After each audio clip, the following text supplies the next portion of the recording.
Welcome back to Another Thing. I'm Larry Menti. Let's continue our conversation about taxes, specifically property taxes in New Jersey, which is the #1 issue, the #1 concern in New Jersey. And the Asbury Park Press did something interesting. I want to bring in Susanne Cervenka, who is a reporter at the Asbury Park Press and has been the lead reporter on this series they're doing. Let's start with what it is exactly. Your paper really took on an advocacy role when it comes to property taxes. Yeah, so government in general in New Jersey costs about $100 billion, just over.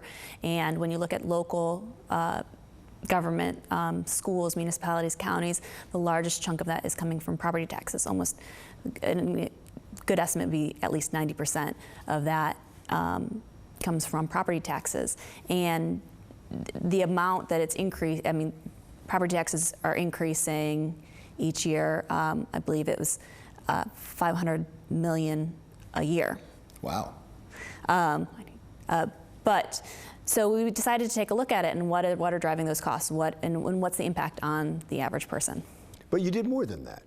You not only had a petition, but you had a pledge, and that's why I was talking about the advocacy role. And before we move on, I said it was the #1 issue. You've found that too. Yes, it's been the #1 issue among New Jersey residents for almost a decade. And you heard our guests in the first segment, Sure. And they said even though it's the #1 issue, it doesn't ever translate at the polls. Sure, and we saw that in November, only about 20% of voters turned out because, in a sense, people are voting with their feet. It's easier for them to put up their house, sell it, and move to another state than it is to wait for the legislature to act. Really, that's easier? It's turning out to be so. We do have a pledge. We've asked lawmakers to cut, not just freeze property taxes, but come up with a solution that cuts property taxes by 10%. And how is that? So you've sent the pledge out to legislators? Yes. Both the Assembly and the Senate? Yes. And what is the response been? We have had, more than half of the lawmakers sign it. It has been signed largely by Republicans. It's a Democratic-led legislature in New Jersey. I mean, I know you have the pledge and I know you have the petition. Do you have any hope? I think I do. I mean, I think that at some point something has to give. You can't. People are screaming that they can't afford it anymore. And at what point does something change? But that hasn't happened. I mean, there's nothing in history that would you be. Is that more hope than reality? It could be. I mean, but I think there's something, at some point, there's a breaking point. And have we hit it yet? I don't know. But from what I'm hearing from residents, I don't think they can pay anymore. Where do you go from here with the series? What are you going to be working on next? I mean, because now you have the people that are going to pledge have probably pledged. You have the petition continuing, and there's a disconnect obviously between the voters and the people in office. Do you then put their feet to the fire, the people that didn't sign the pledge, to find out exactly why they're not signing the pledge? Sure. And that's part of our ongoing reporting.